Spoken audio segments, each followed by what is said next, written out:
ذلك أمارة الحدوث ولا جوهر. أما عندنا فلأنه اسم للجزء الذي لا يتجزأ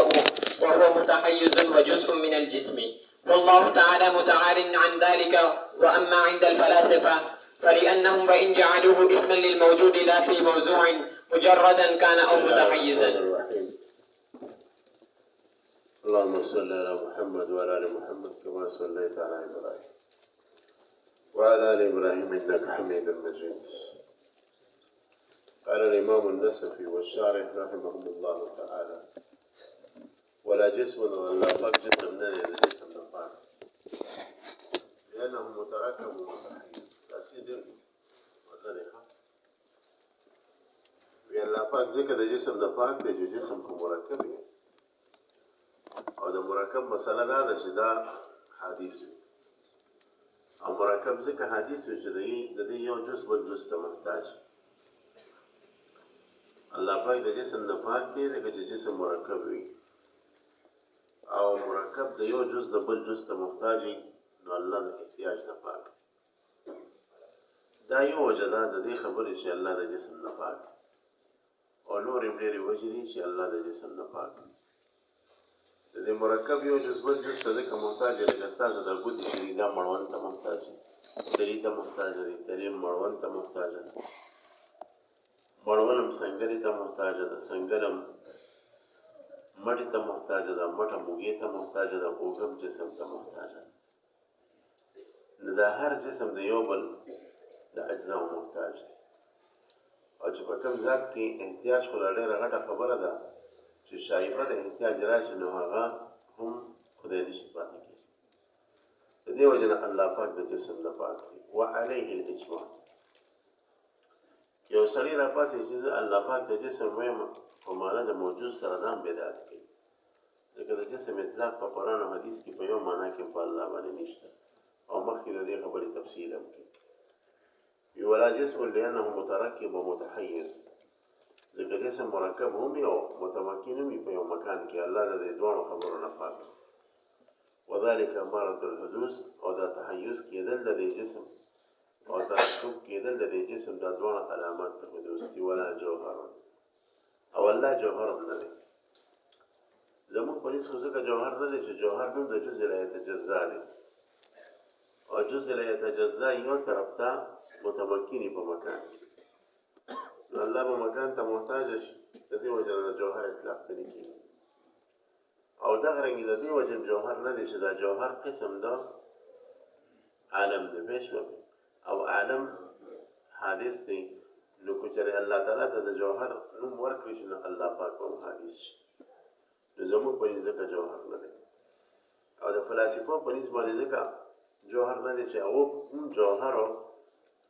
حادث او ممکن ته وایي. هغه هم جوهر حادث یا ممکن ته وایي یا داسې وایي چې جوهر ما سوا د باري تعالی ته وایي او الله تعالی ته نه وایي.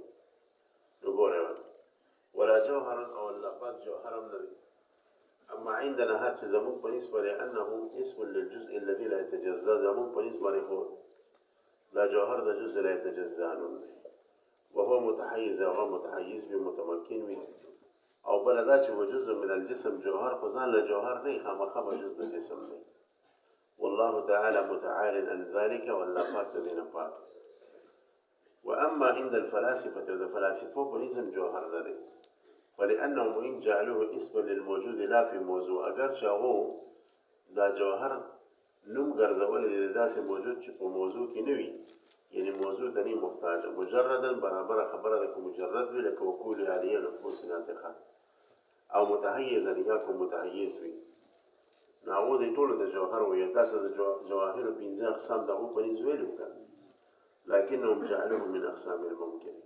لیکن هغو دا د اقسام د ممکن نه ګرځولي. د اقسام د ممکن نه مطلب دا چې ما سوا د باري تعالی ته ویلی شي. پېښ وکړئ واراد به الماهیة الممکنه او مراد د هغوی په دې جوهر سره ماهیت ممکنه ده التي اذا وجدت هغه چې کله موجود شي کانت ناغه به وي په خپله لا فی موضوع او یو موضوع ته باندې محتاجه لکه څنګه چې عرض یو موضوع ته محتاجه ده نو تحیز د دې تابع دی تحیز د موضوع یعنی د محل خپل. نو دا جوهر داسې نه انسان لري خو د هغوی په نظم دا ماسوا د باري تعالی ته ویلی شي، نو ځکه په الله پاک باندې اطلاق نه راځي. او زموږ په نسبت جز لا یتجزا ته ویلی شي یا جز د جسم ته ویلی شي، د دې وجه نه په الله پاک د جوهر اطلاق نه راځي. بیا شوه دې دې کې صریح رد دی په مجسمه فرقه باندې. مجسمه فرقه مخکې ذکر روان دی اجمالا چې دی الله پاک له جسم ثابت دی. واما اذا اريد بهما القائم بذاته والموجود لا في موضوعه، وکله چې مراد په دې جسم او په جوهر سره صرف قائم بالذات والی، او یا داسې ووایي چې یاره زه د الله پاک د ذات د پاسه د جوهر اطلاق کوم یا د جسم، خو د دې معنی مطلق موجود اخلم، یعنی د جسم په معنی د موجود او یا د جوهر په معنی د موجود اخلم لا فی موضوع، نو بیا د دې جسم او د جوهر اطلاق په الله پاک باندې ناروا دی، ځکه چې شریعت په دې سره نه دی وارد. که ته دا جسم شل پیرې په ښو معنو باندې واخلې او په صحیح معنی باندې واخلې چې د هغې اطلاق جواز کېږي په الله پاک باندې، که ته دا جوهر په شل صحیح معنو باندې واخلې دپاره هغې چې اطلاق یې په الله باندې وکړي، بیا هم د سره نه منم. ولې اسما د الله تعالی توقیفي دی، دې کې شریعت نه دی وارد. دې شوه پېږم نو فإنما يمتنع إطلاقهما على الثاني، وی بیا ممتنع اطلاق د دې دواړو یعنې د جسم او د جوهر په ثاني عز وجل، ولې من جهته یعنې اجل عدم ورود الشرع بذلك، ځکه چې د شریعت ورود په دې سره نه دی شوی. یو خبره خو دا ده ما ته دې کې رد شو په هغه خلکو باندې چې هغو الله باندې جسم اطلاق په معنا د موجود سره کوي. ابن قیم صاحب کتاب لیکلی دی الصواعق المرسله، الصواعق المرسله، په هغې کې لیکلي دي چې الله پاک باندې د موجود په معنا کې د جسم اطلاق کې نو خیال، نو دا په هغه باندې رد شو او دا د ډېره ناروا خبره ده. او البته دونه ده چې یو سړی الله پاک باندې د جوهر او د جسم اطلاق په معنا د موجود سره کوي او د جسم او د جوهر اطلاق په هغه معنا باندې نه کوي چې کوم عام اجسام دي، نو د سره به دا اختلاف معمولی وي په نسبت د هغه کس چې هغه الله پاک باندې د جسم اطلاق په اعتبار د ترکب سره کوي، اعتبار د موجود سره پرې کوي بلکې په اعتبار د ترکب سره کوي. نو هغه سره اختلاف سخت دی، ځکه هغه سره لفظي او معنوي دواړه اختلاف دی، او د سره اختلاف صرف لفظ ته راوستو شو. نو دی وایي چې لفظ د جسم په اطلاق کوم نور خو الله پاک نه مرکب دی او نه چې د جزء لا یتجزا دی او نه د حوادثو سره مشابهت شته، خو د جسم اطلاق په معنا د موجود سره کولو بیا مو ته مونږ ناروا وایو، بیا مو ته مونږ ناروا وایو، ځکه ورته ناروا وایو چې دا جسم چې دی که نه نو دا کو په هر معنا ته واخلې نو الله پاک باندې چې کوم دی اطلاق ناجایز دی، ځکه چې شریعت ورود دی راغلی، خو اختلاف به د سره لفظ ته راشي د معنی په ځای باندې. او هر چې مجسمو سره زموږ اختلاف دی نو هغه صرف د لفظ په حوالې سره نه دی بلکې د معنی په لحاظ سره دی او ډېر سخت اختلاف دی. تاسو په خبره باندې پوه شوئ که نه؟ نو ویه وی ګوره من جهت عدم ورود الشرع بذلک، یو وجه دا شوه د عدم اطلاق د جسم او د جوهر په الله باندې. دویمه وجه مع تبادر الفهم الى المركب والمتحيز، دویمه وجه دا ده چې چېرته الله پاک د جسم اطلاق کې سره د دې نه چې دا جسم د موجود په معنا اخلي، نو بیا هم د خلکو ذهن تبادل کې مرکب او متحیز ده، ځکه چې د لفظ جسم اطلاق وشي نو خامخا ذهن مرکب ته ځي، نو چونکې ذهن هغې طرف ته منډه وخي د دې وجه د جسم اطلاق په الله باندې ناروا ده. وذهب المجسمة والنصارى إلى إطلاق الجسم والجوهر عليه بالمعنى الذي يجب تنزيه الله تعالى. فيشمل في بعض النسخ وذهاب المجسمة، وبعض النسخ داخل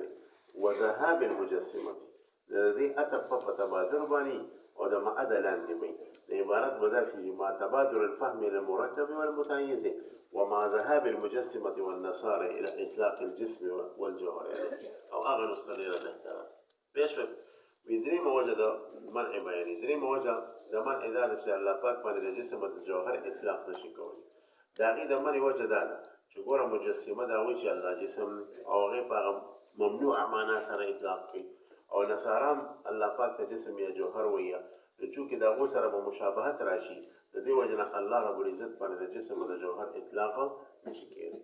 نو وایي وذهاب المجسمه دی او سره دې چې مجسمو ذهاب کړی دی او نصارو اطلاق د جسم او د جوهر ته بالمعنى الذي يجب تنزيه الله تعالى، فهذا معناه كشيء دا أهم مكروه معناه الله پاک تنزيه ضروري ده بموجودات. ده وجهنا علماء حق مستقل کتابونه لیکلي دي په دې باندې چې الله د جسم نه پاک پېښو نن سبا سلفیان نظرات چې دي الله پاک د جسم تمام معانی ثابتې او د لفظ د جسم نه ګورې دین فرار کوي وی جسم ورته نه وي ابن تیمیه هم دا مسلک لري هغوی ګوره د جسم تمام معانی الله له ثابت دي او لفظ د جسم اطلاق په ځکه نه کې چې قرآن او حدیث کې د جسم اطلاق ته راغلی پېښو بګل نن سبا غیر مقلدین هم وایي لکه استوا حقیقي عرفي معنا باندې اخلي حرکت او سکون الله له ثابت دي جهت او مکان چې اصل الله له ثابت دي خو بیا هم دا وایي چې ګورئ یاد ساته د جسم اطلاق په نه او وایي د الله د وجود لپاره یو پیله او حدود خپل شته خو مقدار سره تعبیر ونه کوي لکه موږ وایي دا د جسم مقدار ده دونه پورې پیله او د لکه ماته ګورئ تاسو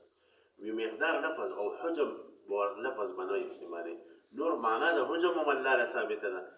معنا د مقدار هم الله له ثابته ده پېښ وکړئ ګوره د غیر مقلدینو په مسلک باندې ځان پرې کړي د مجسمو په مسلک نو بیا به تاسو ته زه به دروایم چې فرق الغبار عن كل جانب تاسو به اسمان صفا ښکاري اکثر فسابقه چې دي هغه غیر مقلدینو د مجسمو په مذهب نه دي پوهېږي نو بس ډز روز یې راغوستي فسابقه خو پېژنئ بس په دې ځان ښه یو کتاب لیکلی دی صاحب سقاري نوم دی د دې اردن ملا دی ملا خو نه دی پروفیسر دی ملا مې ورته ځکه وویل چې تا ورته وکړه د خالص امریکې انګریز به راته ښکاري داسې کیفیت کې خو تکړه سړی دی صاحب سقار دا سابقه غیر مقلد و نو ده بیا داسې څه وکړو چې په دې صفاتو کې ډېر سخت و ده د متکلمینو حضراتو کتابونه وکړل چې دا کتابونه یې وکړه او سوچ یې پرې وکړ نو ده وایي چې دا خو موږ څوک په غلطه یي نو بس تحول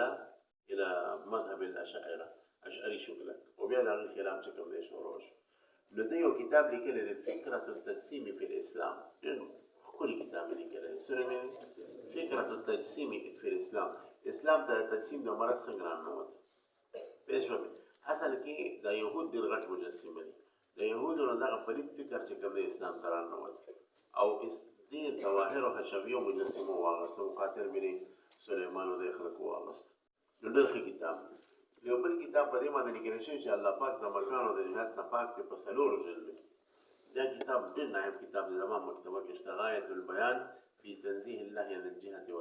والمکان څلور جلده کې دا کتاب ما تقریبا څلور کاله مخکې مارس کې په 2500 درهم اخیستی و یعنې چې نن سبا ریټ ته راوړی نو کم از کم څه کم 100,000 روپۍ جوړېږي څلور جلده کتاب دی وړ جلدونه دي خو بهترین کتاب دی په دې على كل حال بالمعنى الذي يجب تنزيه الله تعالى فإن قيل دوس يوهم اعتراض کوي شاندار اعتراض کوي او د دې یو شاندار جواب ابتدائي سي ورکوي دې ته وکړي فإن قيل فكيف يصح إطلاق الموجود والواجب والقديم ونحو ذلك مما لم يرد به الشرع اذا تجوز چې د جسم اطلاق والله باندې نشي کېدی لکه شریعت په دې نه دی وارد او د جوهر اطلاق نشي کېدی لکه شریعت په دې نه دی وارد نو په واجب هم په قرآن او حدیث کې نشته او د الله اسماء الحسنى کې شته او موجود هم نشته او قدیم هم نشته نو د دې اطلاق الله تعالی باندې تولي کېږي هیڅ وبګن نو فكيف يصح اطلاق الموجود والواجب والقديم ونحو ذلك مما لم يرد به الشرع قلنا دې اول جواب مو ورکو چې ګوره د واجب اطلاق په الله باندې کېږي ځکه په دې اجماع د متکلمین او اجماع هم یو حجت د حجت د شرع نه او خاص کر په علم کلام کې اجماع پکار راځي دا علم کلام په درې دلایل لیکل درې په کې اجماع او د موجود د پاسه هم اجماع شوی دی ځکه چې موجود به نه خو معجوب کوته او دا خو ناروا دي نو موجود به خامخا ثابت او د قدیم مبارک هم چې کوم دی اجماع شوی تاسو خو اورئ البته د موجود مبارک د بار نه یو باس کوم اباس دا چې دلته اشکال واردېږي چې موجود خو د اسم مفعول صيغه ده او د موجود معنا د هغه څوک چې بل څوک موجود کیږي موجود کړی شوی نو الله ولې بل څه موجود کړی دی داسې خو نه ده نو د موجود اطلاق په ولې کېږي نو د اشکال جواب به تاسو وکړئ وایه زمانه په دوره چې د مخکې ویلي یې وایه یاد به یې د دې دوه جواب دي یو جواب په ولې صرف دا دی چې دا موجود اسم مفعول لګا نه او اسم مفعول هم کله د فاعل په معنا کې راځي اسم مفعول د فاعل دا وتا څه ناشنا ښکاري اسم فاعل هم د فاعل په معنا کې مستعمل لیکن دا صحیح دی تاسو کو سره جامع ویلي د حاصل محصول بحث دا اوس تاسو خاصیان کړی وي فقواله پېښ وکړه دا غي په سر کې دا بحث دی او تاسو باندې ویلي چا ویلي حاصل محصول بحث تو درېږه بل چا ویلی تو درېږه بل چا ویلی حاصل مسعود بابا دلته نرشک کې پر استاد نه دی پړاو شوی پرې مو واځوي بل چا ویلی تاسو کوم څه ویلی نه کېنه تا کوم ځای ویلی دی یې لکه وړوکي چا نه نه کېنه واله تا شاباسي تا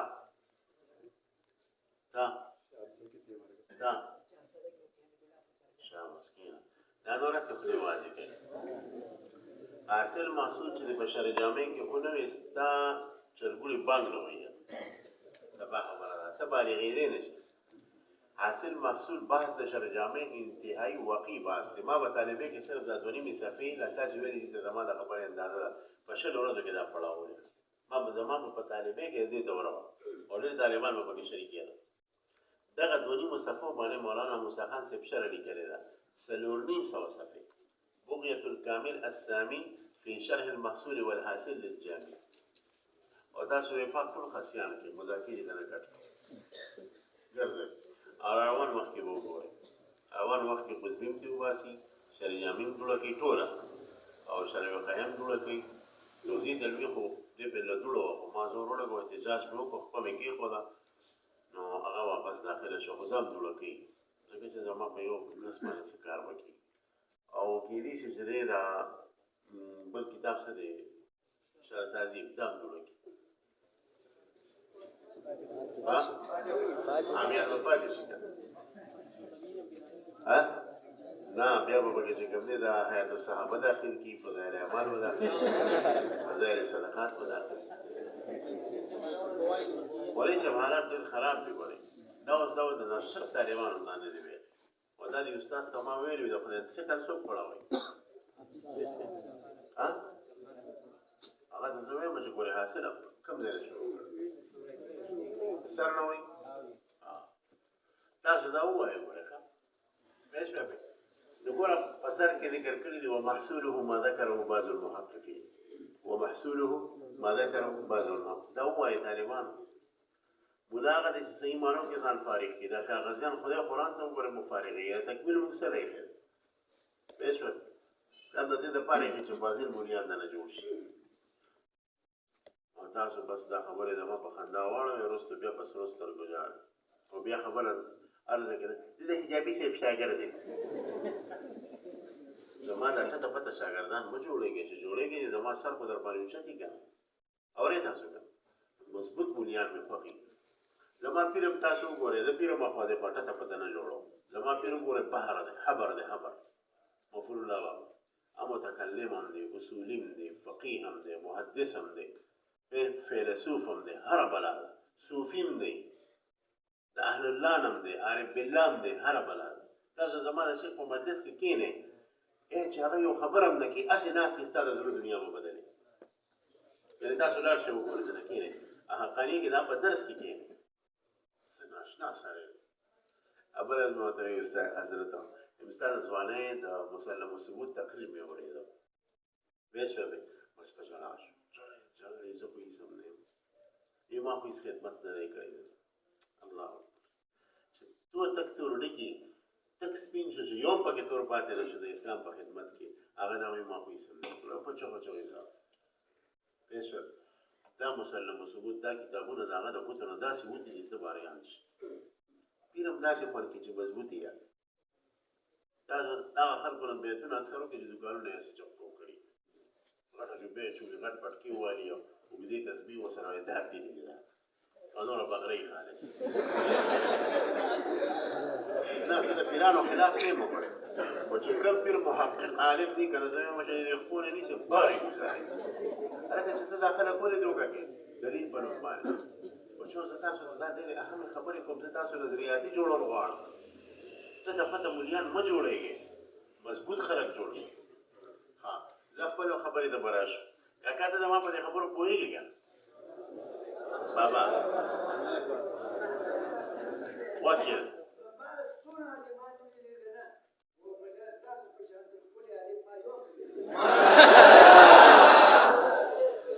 الله دې تعالی جزای خیر درکړي خو زما دپاره دا خبره به څه ووایم نقصان باعث جوړ نه شي زه دی کمزور انسان او یو دا ځان ته کمزوري ویل انکساري مزاجي یو استحقاقا ویلي زه استحقاقا ویم چې کمزور انسان یم خو دونه زه دا ویم چې ما د خپلو کومو اکابرو سره ما ته موږ شپېل چې کومو اکابرو سره ما ناسته کړې ده که نه او کوم خلک او څونه ما مطالعه کړې ده د خپلو اکابرو کتابونو قسم دی چې په علم کې د اتقان نه دا هر څه به دې بوځي دا لاړ شه که نه زه مولانا قاسم صاحب پانه کې ته وګوره دا ولې دی پیل شو دا سپین کوني چې روچت شوي د سپین کوني دې راسه پیل شو که نه دا ذهني انقلاب ولا دې انګرېز راوستی دی که نه زه چې په دې لار راتلم چې چا ته به مې ګرېښته وي د خطل نو مخ به مې تراړم دې دا رضید بم چې د پي ټي آی دا خلک مې نن په دې مخ باندې بد لګېږي په دې سترګو باندې دا انقلاب ولې راغی دا د دې دا کتابونه تاسو وباسئ او تاسو پته مولیان هم راوست پوه شوه فکر دې سره د فضایلو والا مولیان محققین نه دي عوامو کې کار نشي کولی د لحاظ مقابله نشي کولی ایتیزم مقابله نشي کولی زه تاسو ته وایم چې داسې خلک جوړ شي چې انقلابي خلک جوړ شي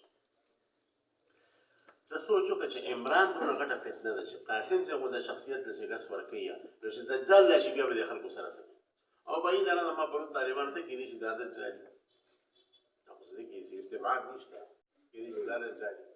خو که دا نه وي نو چې د ده فتنه دومره خطرناکه ده چې ستا ټول ځوانان یې وړو وه نو چې دجال راشي هغې سره به څه کوئ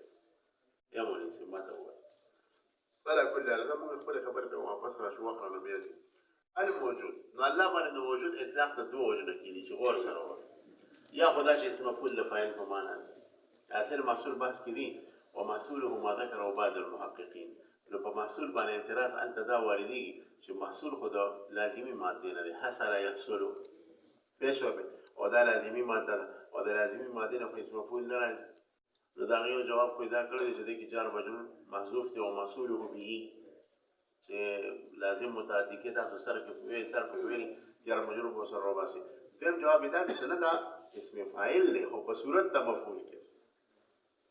بیا مولانا مصطفی خان صاحب رحمه الله د علامه سیوطي د کتاب المظهر فی علوم اللغة وانواعها چې شاندار کتاب دی په لغت کې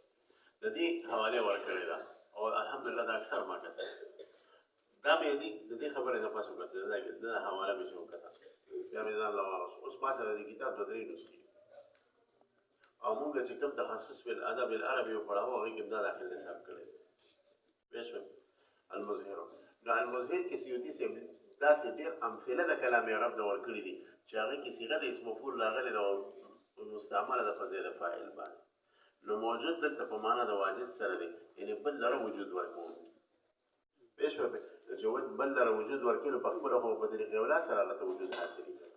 یو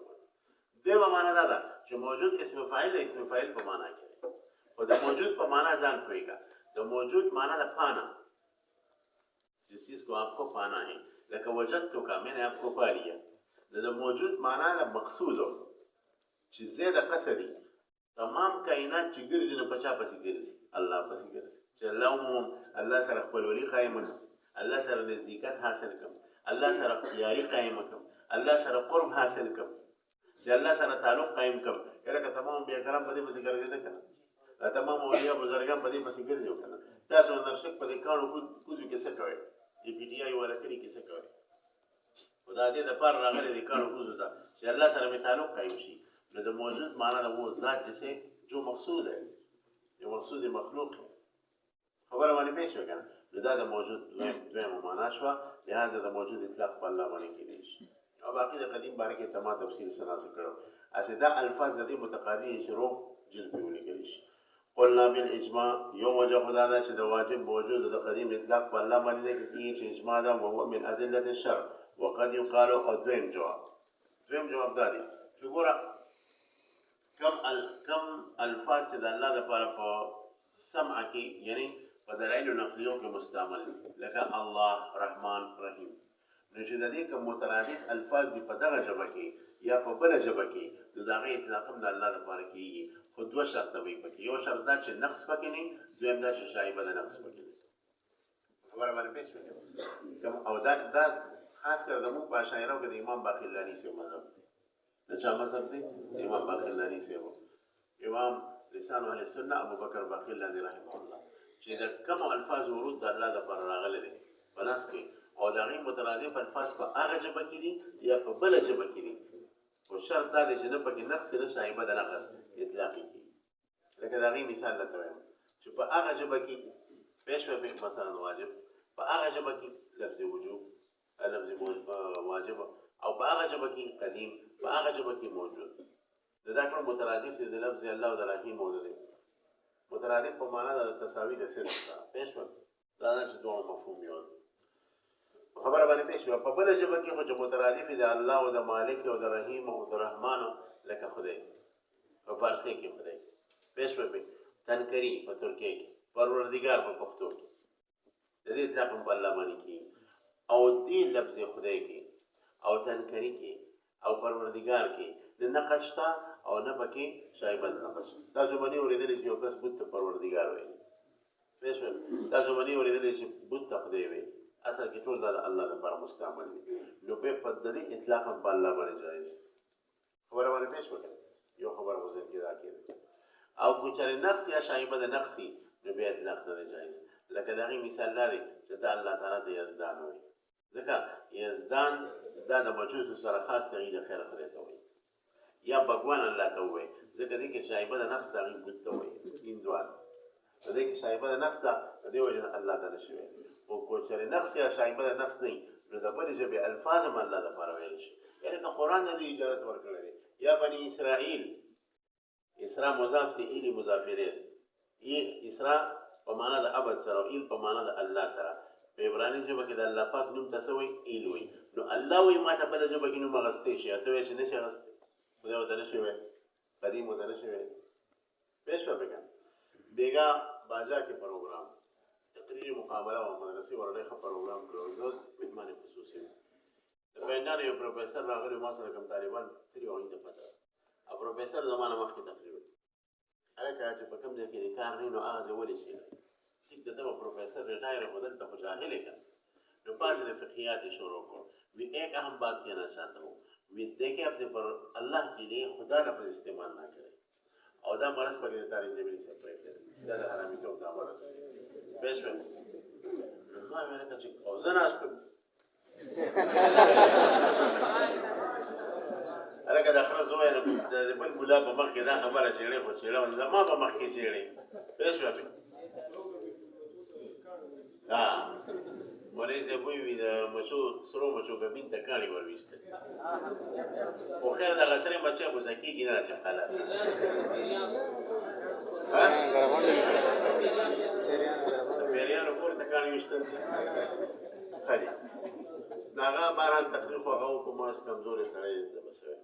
لاړو دغه او مليان غره د فریدیه د یو ځای بل ځای راغلي تاریخ صحیح سم ټول اسمانه کتل ټول ما ته کتل مسکاو بس دغه دا جاهل سره تقریر ختم کو زما تقریر ټول اخره کې خو نو ما چې دې ناس په فن وو کې هغه بد قسمتي دا چې پاسه ده سره باران ما چې خپل بیانو کو فلسطیني بځې بیا مې خیر کې ورته وی چې ګوره ځان په خبره پوي کې چې عام کس ته په دې خبرو کې علمي تحقیقات وکړي نه نیول وکړي د لفظ الله د لفظ خدای متعلق چا اجماع قائم کړی د کتابونو حواله مې ورکړي تحقیقات یې وکړو مورته چې دا ناروا وي نو ګوره قرآن د فارسی ترجمه چې کوم دی هغه شاور الله صاحب کړی قرآن کې دونی مزورونه زیات ځینو کې لفظ الله ذکر وي او شاور الله صاحب په هر ځای کې د لفظ الله ترجمه په خدای سره کړی نو بیا خو شاور الله صاحب په دونی مزورونه ځینو کې بدعت کړی ناروایی کړی دا تاسو ویل وینا لفظ خدای باندې اجماع شوی ده او بیا خاص کر لفظ خدای باندې امام رازی تصریح کړی په خپل کتاب لوامع البینات فی اسماء الحسنى والصفات هغه تصریح کړی چې په لفظ خدای اجماع او امام منفصل فقه اکبر عبارت او اشارات المرام کې د لفظ خدای استعمال شته او نبراس والا لیکلي دي تاسو راشي نو لهدا د استعمال جایز خو چې کول نقص یا شایبه نقص پکې راشي نو بیا نه صحیح قلنا جواب کی موای بالاجماع ومن ادله الشرع وقد يقال ان الله والواجب والقديم الفاظ المترادفه دي والموجود لازم للواجب او لا موجود لازم ده واجب دي واذا ورد الشرع باطلاق اسم بلغه فهو اسم باطلاق ما يرادفه من تلك اللغه او من لغه اخرى کله چې په شریعت کې یو لفظ وارد شو او اطلاق یې شو په الله پاک باندې د هغې مترادف اطلاق هم په الله باندې کېږي په هغه ژبه کې کو په بله ژبه کې او من لغت وما یلازم معناه هغه چې ملازم وي د هغې د معنا سره هېڅ د عقلي د خبره پوره شوې ده وفيه نظر ابتداري صاحب وایي دا قاعده د صحیح په دې کې اشکال دی اشکال پکې څه دی